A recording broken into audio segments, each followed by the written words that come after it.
It's the 13th century and a middle-aged man named Osman is a leader of an Anatolian tribe in the post-Mongol times.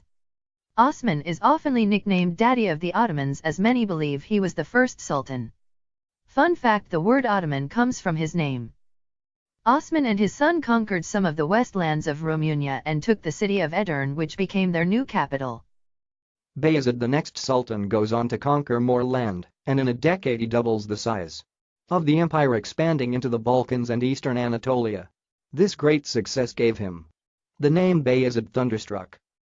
After Bayezid's great victory, there was one problem left facing the empire, and it was the once great Christian city of Constantinople. It separated the Romanian lands and the Anatolian lands of the empire. Then out of nowhere a civil war broke out, which is the only civil war to ever break out in Ottoman history due to a very brutal monarch system which worked like this. If a sultan had more than one children, the heir to the throne, which is the oldest child, would become the legitimate son of the sultan, and the rest would be killed. After the civil war ended, Mehmed, the second son of Bayezid, became sultan. Mehmed saw Constantinople as an important city as it controlled the Black Sea. Mehmed was a very smart guy, so instead of sieging the city for months, he offered the Byzantinians to give him the city for peace. The Byzantinians obviously said no, go away. So Mehmed II ordered his men to bombard the city day and night, and it worked. Mehmed then went on to conquer parts of modern-day Syria, Arabia, Israel. He even took the south of Crimea. It's time for a new sultan, and this time it's Suleiman the Magnificent.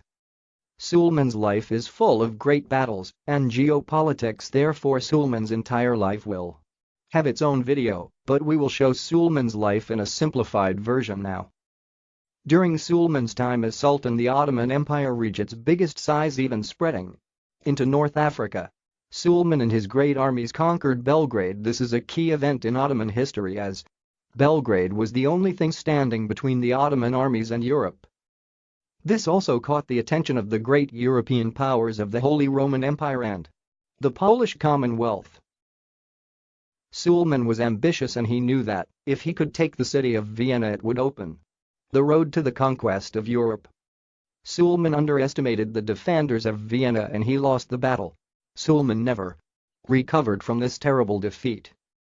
A century and a half later, Kara Mustafa, the Ottoman Sultan, wanted to avenge the defeat of Suleiman in Vienna, so he marched his armies to Vienna. The powers of Europe saw this as a threat to the Christian domination of Europe, and the Holy League assembled an army to aid Vienna. The Ottomans outnumbered the Holy League, and they needed help, and that help was coming from Poland. The city was surrounded by 170,000 Ottoman soldiers and many cannons firing upon the city walls. They also built trenches along the walls.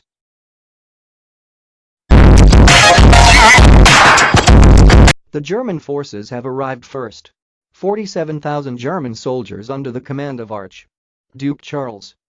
Kara Mustafa ordered half of the siege force, 75,000, to attack the German forces. The Germans organized themselves on top of a hill. This could have gone terribly wrong for the Germans, as their right flank was undefended, because that was where the elite Polish cavalry was supposed to be. At 4 a.m. Ottoman forces and German forces began to exchange fire as the Ottomans advanced towards the undefended right flank. The Polish cavalry was seen on the horizon. 27,000 heavy armored horses galloped like a stampede of elephants, striking fear into the Ottoman attackers. As the Ottomans came dangerously close to the right flank, the Poles charged full speed into the Ottoman line. Kara Mustafa ordered a retreat to the walls of Vienna. The Poles have saved the Germans. The combined forces of Poland and the Germanic kingdoms of Saxony, Bavaria and others knew that if the Ottomans had enough time to regroup, they could launch a successful counter-attack.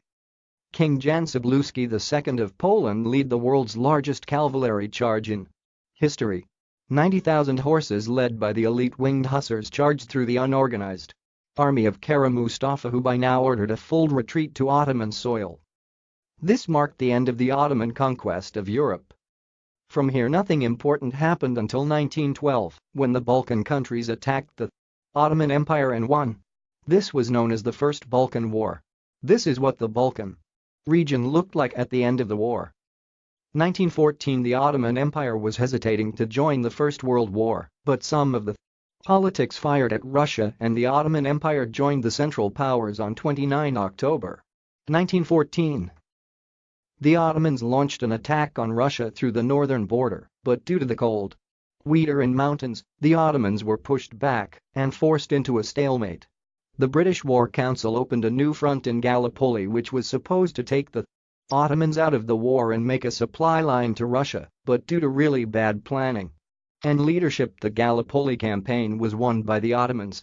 Many described Gallipoli as the final victory of the Ottomans. After the First World War, the Ottoman Empire was divided and the Republic of Turkey was formed. In conclusion, the Ottoman Empire dominated the Middle East, and due to poor decision-making, it collapsed. Thanks for watching Accurate History.